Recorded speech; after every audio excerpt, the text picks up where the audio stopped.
ঘূর্ণিঝড় রেমালের তাণ্ডবে খুলনার কয়রায় ক্ষতিগ্রস্ত মানুষের জন্য ত্রাণ সহায়তা নিয়ে পাশে দাঁড়িয়েছে খুলনা ৩ এপিবিএন। ৩১ মে শুক্রবার দুপুর ১টায় ত্রাণ বিতরণ করেন ৩ আর্মড পুলিশ ব্যাটালিয়নের অধিনায়ক মোহাম্মদ মাসুদ করিম।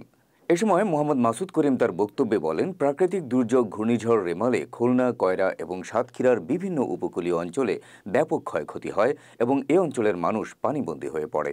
অনেকেই নিজের শেষ সম্বল ও মাথা গোঁজার ঠাঁইটুকু হারিয়ে ফেলে। অনেকেই কর্মহীন হয়ে অসহায় ও মানবেতর জীবনযাপন করছে। এছাড়াও উপকূলীয় অঞ্চলের যোগাযোগ ব্যবস্থা বিচ্ছিন্ন হয়ে পড়ে এবং বিদ্যুৎ ব্যবস্থাপনা ভেঙে পড়ে।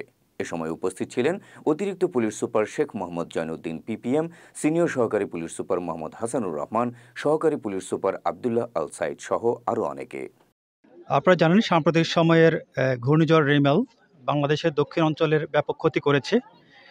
তো বাংলাদেশ পুলিশের একটা অংশ আর্মড পুলিশ ব্যাটালিয়নের অতিরিক্ত আইজিপি মহোদয় জনাব সেলিম মোহাম্মদ জাহাঙ্গীর বিপিএম স্যারের সদিচ্ছা উদ্যোগে আমরা ৩ আর্মড পুলিশ ব্যাটালিয়ন খুলনা থেকে এসেছি দুস্থ দুর্বৃত্ত মানুষের জন্য সাহায্য সহযোগিতা করার জন্য।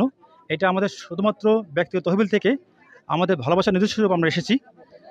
আমরা এখানে যারা দুর্বৃত্ত মানুষ এসেছেন তাদের অবস্থা দেখলাম। আমাদের ব্যক্তিগত তহবিলতে যেটুকু দিয়েছি সেটুকু আমরা চেষ্টা করেছি।